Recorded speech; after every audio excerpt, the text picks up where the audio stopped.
नमस्कार दोस्तों, स्वागत है आप सभी साथियों का स्मार्ट स्टडी यूट्यूब चैनल पर।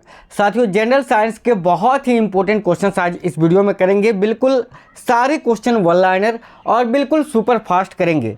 बात करें टोटल नंबर ऑफ क्वेश्चंस की तो टोटल 61 क्वेश्चंस हम लोग इस वीडियो में करेंगे, सारे के सारे एनसीईआरटी जनरल साइंस के। एनसीईआरटी के साइंस जो कि अभी के सभी एग्जाम में पूछे जा रहे हैं, बहुत ही इंपॉर्टेंट ये क्वेश्चंस हैं, तो अंत तक जरूर देखना। बिना देरी किए क्लास को शुरू करेंगे। सभी साथी वीडियो को अपने सभी दोस्तों के साथ जरूर शेयर कर दीजिएगा और नए साथी जितने भी हैं चैनल को सब्सक्राइब करके बेल आइकन को ऑन कर लीजिएगा। और अगर आपको वीडियो पसंद आए तो अपना एक थम्स अप जरूर कर देना। चलिए, आज का पहला क्वेश्चन है, पृथ्वी का औसत घनत्व क्या है। तो साथियों देखिए, पृथ्वी का जो औसत घनत्व होता है वो होता है 5.5 ग्राम घन सेंटीमीटर। याद रखना, बहुत ही इंपॉर्टेंट क्वेश्चन है। ठीक है, अगला क्वेश्चन है, देखिए सूर्य सदैव पूर्व में निकलता है क्यों। देखिए सूर्य जो है सन, ये साथियों राइज यानी निकलता है, ये उगता है हमेशा पूर्व में, ऐसा क्यों। तो देखिए इसका कारण क्या है। इसका कारण ये है कि पृथ्वी पश्चिम से पूर्व की ओर घूमती है। पृथ्वी जो है ये पश्चिम से पूर्व की ओर घूमती है, इसीलिए सूर्य सदैव पूर्व में ही निकलता है। अगला क्वेश्चन है, पौधों में बाष्पोत्सर्जन दर के निर्धारण के लिए किस यंत्र का उपयोग किया जाता है। यानी पेड़ पौधे जो होते हैं उसमें जो बाष्पोत्सर्जन होता है उसको मापने के लिए किसका उपयोग किया जाता है। तो देखिए राइट आंसर हो जाएगा पोटोमीटर का। याद रखना है आपको, पोटोमीटर का। ठीक है, पोटोमीटर आपको याद रखना है। अगला क्वेश्चन है, रेड लेड का रासायनिक सूत्र क्या होता है। रेड लेड, तो देखिए रेड लेड का ये रासायनिक सूत्र क्या होता है साथियों, Pb304। और साथियों इसको हम आम भाषा में क्या बोलते हैं, तो याद रखिएगा सिंदूर। ठीक है, ये सिंदूर का ही रासायनिक सूत्र है। अगला क्वेश्चन है, मानव शरीर में विटामिन के का निर्माण अंग कहाँ है, या मानव शरीर में या मानव शरीर के किस अंग में विटामिन के का निर्माण होता है। तो देखिए राइट आंसर हो जाएगा साथियों कोलन में, बैक्टीरिया के द्वारा। ठीक है, कोलन में होता है, किसके द्वारा, तो बैक्टीरिया के द्वारा। अगला क्वेश्चन है, डार्क एवेंजर क्या है। बहुत ही इंपॉर्टेंट क्वेश्चन है। तो देखिएगा डार्क एवेंजर ये क्या है, तो याद रखना है एक प्रकार का ये कंप्यूटर वायरस है। क्या साथियों, एक प्रकार का कंप्यूटर वायरस। नेक्स्ट क्वेश्चन है, फाइकोलॉजी के तहत विज्ञान की किस शाखा का अध्ययन किया जाता है। तो देखिए फाइकोलॉजी के अंतर्गत किसका अध्ययन किया जाता है, तो शैवालों का। याद रखना है। और माइकोलॉजी अगर आपसे पूछे तो माइकोलॉजी के अंतर्गत कवकों का, ये भी आपको याद रखना है। देखिएगा किस विटामिन में कोबाल्ट पाया जाता है। तो साथियों इस क्वेश्चन का राइट आंसर हो जाएगा विटामिन B12 में। देखिए विटामिन B12 में क्या पाया जाता है, तो कोबाल्ट। विटामिन B12 का रासायनिक नाम क्या होता है, तो याद रखिएगा साइनोकोबालामिन। कोबालामिन यानी कोबालामिन से आप ये याद रखना कि विटामिन B12 में कोबाल्ट पाया जाता है। चलिएगा अगला क्वेश्चन है, मेनिंजाइटिस यानी जिसको हिंदी में बोलते हैं ताविक शोध, ये जो रोग है ये शरीर के कौन से अंग को प्रभावित करता है। तो देखिएगा राइट आंसर हो जाएगा साथियों, याद रखिएगा मस्तिष्क को, यानी हमारे ब्रेन को। अगला क्वेश्चन है, मानव शरीर में रक्त का थक्का नहीं बनने का प्रमुख कारण क्या है। बहुत ही इंपॉर्टेंट क्वेश्चन है। याद रखना है मानव शरीर में रक्त का थक्का नहीं बनने का प्रमुख कारण क्या है, तो हिपेरिन की उपस्थिति। देखिए जब मानव शरीर में हिपेरिन की उपस्थिति होता है तो रक्त का थक्का नहीं बनता है, ये चीज़ आपको याद रखना है। अगला क्वेश्चन है, चाय बनाने के लिए विद्युत द्वारा केतली में पानी किस विधि के द्वारा गर्म होता है। तो देखिएगा राइट आंसर हो जाएगा साथियों कन्वेक्शन के द्वारा, यानी संवहन के द्वारा। याद रखना है आपको, ठीक है, संवहन के द्वारा। चलिएगा अगला क्वेश्चन है, वृद्धों के चिकित्सा शास्त्रीय अध्ययन को क्या कहा जाता है। यानी जो वृद्ध व्यक्ति होते हैं उनके मेडिकल स्टडी को क्या कहा जाता है। तो देखिएगा राइट आंसर हो जाएगा साथियों, याद रखिएगा गेरियाट्रिक्स। क्या कहा जाता है, तो गेरियाट्रिक्स। नेक्स्ट क्वेश्चन है, मानव शरीर में सबसे छोटी ग्रंथि कौन सी है। बहुत ही सिंपल क्वेश्चन है और राइट आंसर हो जाएगा पिट्यूटरी ग्लैंड, जिसको हिंदी में बोलते हैं पीयूष ग्रंथि। ठीक है, चलिए अगला क्वेश्चन है, एंजाइम मूलतः क्या है। तो देखिए जो एंजाइम होते हैं ये मूल रूप से प्रोटीन होते हैं साथियों, तो प्रोटीन करेक्ट आंसर हो जाएगा। अगला क्वेश्चन है, पित्त का निर्माण शरीर के किस भाग में होता है। तो राइट आंसर हो जाएगा यकृत में, यकृत यानी लीवर में। चलिएगा अगला क्वेश्चन देखिएगा, हीरे की चमक होती है किस में? तो देखिए हीरे की जो चमक होती है वो साथियों पुनः परावर्तन के कारण होता है। अगला क्वेश्चन है आपेक्षिक आर्द्रता मापी जाती है किसके द्वारा? तो देखिएगा ये जो रिलेटिव ह्यूमिडिटी होती है यानी आपेक्षिक आर्द्रता, इसको किससे मापते हैं? तो हाइग्रोमीटर से मापा जाता है। हाइग्रोमीटर करेक्ट आंसर हो जाएगा। रेटिना पर बनने वाला प्रतिबिंब कैसा होता है? यानी मानव की आंख की रेटिना पर जो प्रतिबिंब बनता है वो कैसा होता है? तो याद रखिएगा वास्तविक तो होता ही है, ठीक है, साथ में उल्टा होता है और वस्तु से छोटा होता है। नेक्स्ट क्वेश्चन है पोलियो का टीका सर्वप्रथम किसने तैयार किया था? तो देखिए राइट आंसर हो जाएगा साथियों जोनास ई साल्क ने, ठीक है, याद रखिएगा। नेक्स्ट क्वेश्चन है गोबर गैस का मुख्य संगठक क्या है? तो देखिए गोबर गैस जो होता है इसका मुख्य संगठक होता है साथियों मीथेन। तो मीथेन इस क्वेश्चन के लिए राइट आंसर हो जाएगा। साथियों बिल्कुल सुपर फास्ट आपको ये क्वेश्चंस करवा रहे हैं, क्विक रिवीजन। अगला क्वेश्चन है हरे पौधे में प्रकाश संश्लेषण की इकाई क्या कहलाती है? तो देखिएगा राइट आंसर हो जाएगा साथियों, याद रखिएगा आप सभी साथी, माफ करना क्वांटोसोम है ना। हरे पौधे में प्रकाश संश्लेषण की जो इकाई होती है उसको क्वांटोसोम के नाम से जानते हैं।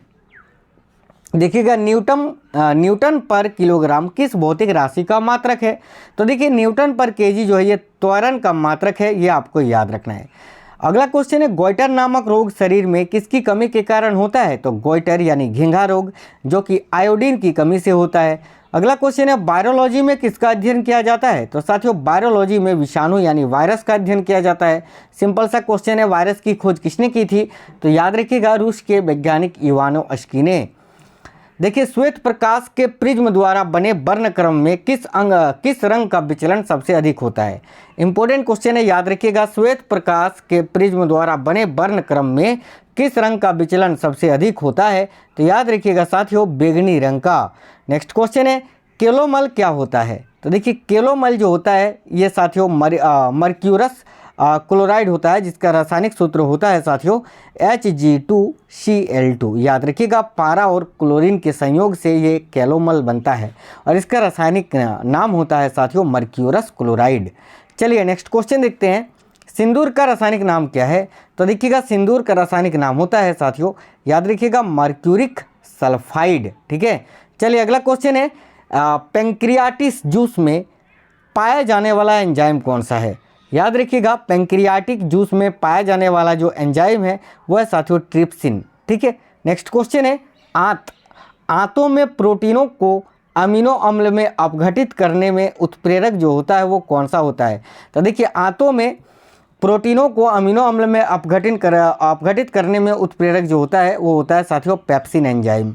नेक्स्ट क्वेश्चन है एस्ट्रोडी ये क्या है? तो देखिएगा एस्ट्रोडी ये क्या है? तो ब्रह्मांड के विकास का अध्ययन करने वाला जापानी एक्सरे उपग्रह। याद रखना बहुत ही अच्छा क्वेश्चन है। एस्ट्रोडी ये क्या है? तो ब्रह्मांड के विकास का अध्ययन करने वाला जापानी एक्सरे उपग्रह। अगला क्वेश्चन है स्फिग्नोमैनोमीटर नामक यंत्र से क्या मापते हैं या क्या नापते हैं? तो याद रखिएगा रक्तदाब यानी ब्लड प्रेशर को मापा जाता है। सिंपल सा क्वेश्चन था। सन 1902 में कार्ल लैंडस्टीनर ने किसकी खोज की थी? सिंपल सा क्वेश्चन है रक्त समूह की खोज किसने की थी? कार्ल लैंडस्टीनर ने। कब? तो 1902 में। तो ब्लड ग्रुप इस क्वेश्चन का राइट आंसर हो जाएगा। अगला क्वेश्चन है समुद्र का जल नीला क्यों दिखाई देता है? सिंपल सा क्वेश्चन है, करेक्ट आंसर हो जाएगा जल के कणों द्वारा प्रकाश के प्रकीर्णन के कारण। भारत का स्वदेशी निर्मित दूसरी पीढ़ी का पहला उपग्रह कौन सा है? तो देखिए करेक्ट आंसर हो जाएगा इनसेट 2A। सूर्य के प्रकाश की सहायता से शरीर में किस विटामिन का निर्माण होता है? सिंपल सा क्वेश्चन है विटामिन सा। देखिए सूर्य की प्रकाश की सहायता से शरीर में किस विटामिन का निर्माण होता है? तो विटामिन डी का।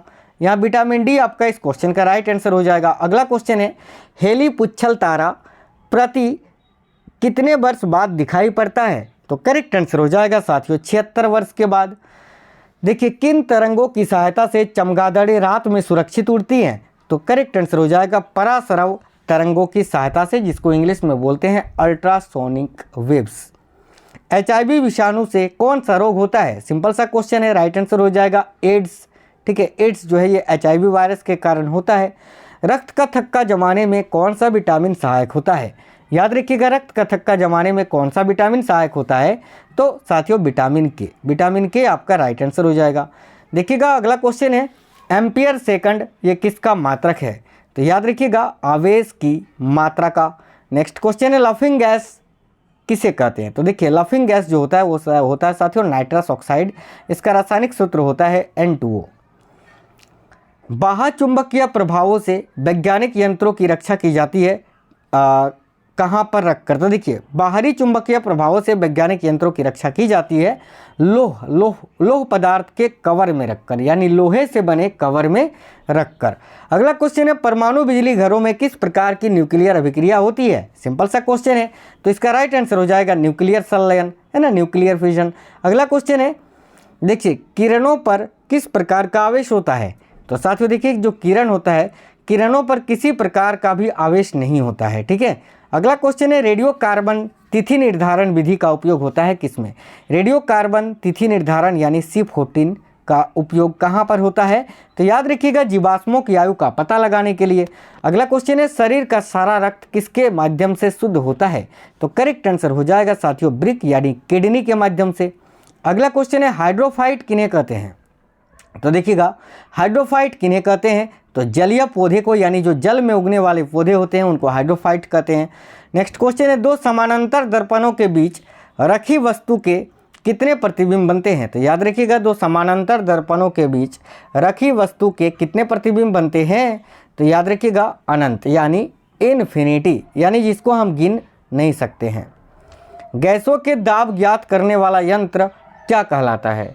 तो वेरी इंपॉर्टेंट क्वेश्चन है, गैसों के दाब को ज्ञात करने वाला जो यंत्र है उसको मैनोमीटर के नाम से जानते हैं, तो मैनोमीटर करेक्ट आंसर हो जाएगा। अगला क्वेश्चन है भाभा एटॉमिक रिसर्च सेंटर जो कि ट्राम्बे में स्थित है 5वें न्यूक्लियर रिएक्टर का क्या नाम है? तो याद रखिएगा साथियों ध्रुव। देखिए भाभा एटॉमिक रिसर्च सेंटर के द्वारा निर्मित 5वें न्यूक्लियर रिएक्टर का नाम क्या है?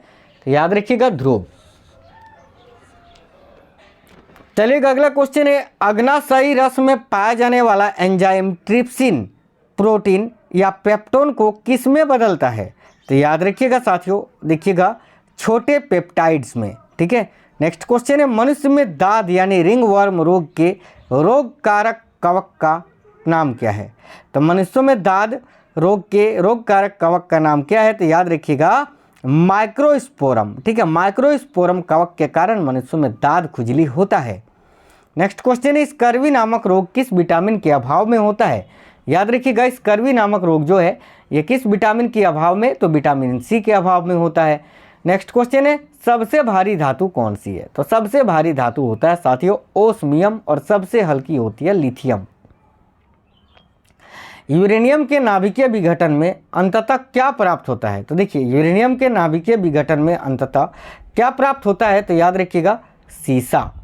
अगला क्वेश्चन है ध्वनि को मापने की इकाई क्या है? तो देखिए ध्वनि को मापने वाला जो यंत्र है वो है डेसिबल। अगला क्वेश्चन है स्टेनलेस स्टील किन धातुओं को मिश्रित करके बनाया जाता है? तो याद रखिएगा स्टेनलेस स्टील जो है किन धातुओं को मिश्रित करके बनाया जाता है?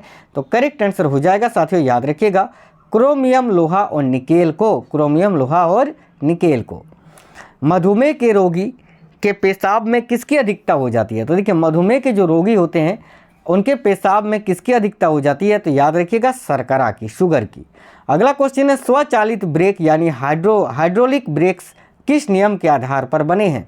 तो याद रखिएगा जो स्वचालित ब्रेक्स हैं वो किस नियम के आधार पर बने हैं? तो साथियों याद रखना पास्कल के, है ना, पास्कल होगा यहाँ, पार्किल नहीं पास्कल, ठीक है, पास्कल के नियम के आधार पर। चलिएगा अगला क्वेश्चन है डीएनए संश्लेषण का प्रतिपादन किसने किया था? तो कॉनबर्ग ने, आर्थर कॉनबर्ग ने डीएनए संश्लेषण का प्रतिपादन किया था। इसके लिए इनको 1959 में नोबेल पुरस्कार दिया गया था चिकित्सा के क्षेत्र में। तो साथियों 61 बहुत ही इंपॉर्टेंट क्वेश्चंस आपको मैंने इस वीडियो में कराया। आपको ये वीडियो कैसा लगा है कमेंट बॉक्स में कमेंट करके जरूर बताइए। अपना एक लाइक जरूर कर देना, वीडियो को अपने सभी दोस्तों के साथ जरूर शेयर करना। मिलेंगे अगली वीडियो में, तब तक स्वस्थ रहें। जय हिंद साथियों, वंदे मातरम।